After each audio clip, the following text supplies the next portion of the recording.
প্রিয় বন্ধুরা, নবীজির ভবিষ্যৎবাণী সত্য হতে চলেছে। ইরান ও আরবের শেষ পরিণতির বিষয়ে এক ভয়ঙ্কর ভবিষ্যৎবাণী প্রকাশ পেতে চলেছে। ইরান ও ইসরায়েলের মধ্যে চলা সংঘাতের ভেতরে আছে এক গোপন রহস্য। এই সংঘাতের গভীরে আছে একটি গোপন নকশা, একটি বিশ্বাস এবং একটি চূড়ান্ত লক্ষ্য, যা মধ্যপ্রাচ্যের ভবিষ্যৎ সম্পূর্ণ বদলে দিতে পারে। আপাতদৃষ্টিতে আমাদের কাছে মনে হতে পারে এটি কেবল একটি সাধারণ যুদ্ধ, কিন্তু না, এর পেছনে আছে একটি নির্দেশনা।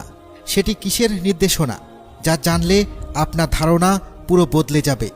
মধ্যপ্রাচ্য কয়েক ঘন্টার মধ্যে জ্বলে উঠতে যাচ্ছে। পুরো অঞ্চলটি একটি উন্মুক্ত যুদ্ধক্ষেত্রে পরিণত হয়েছে যখন আমেরিকা এবং ইসরায়েলি সত্তা ইরানের ওপর ব্যাপক সামরিক হামলা শুরু করেছে।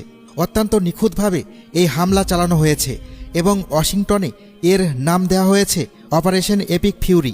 দিনের আলোতে এই হামলা শুরু হয়। সময়টি এমনভাবে হিসাব করা হয়েছিল যাতে ইরানে সর্বোচ্চ আতঙ্ক সৃষ্টি করা যায়।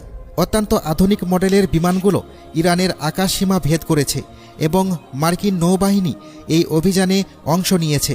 অত্যন্ত নিখুঁত মিসাইলগুলো তেহরানের ভেতরে ও বাইরের ডজন ডজন সামরিক লক্ষ্যবস্তুতে আঘাত হেনেছে।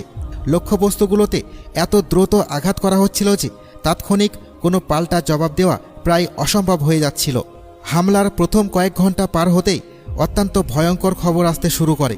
রিপোর্টগুলোতে ইরানের গুরুত্বপূর্ণ রাজনৈতিক ও সামরিক নেতাদের গুপ্তহত্যার কথা বলা হচ্ছিল, যাদের মধ্যে সবচেয়ে গুরুত্বপূর্ণ ছিলেন বর্তমান ইরানের সর্বোচ্চ নেতা আয়াতুল্লাহ আলী খামেনি।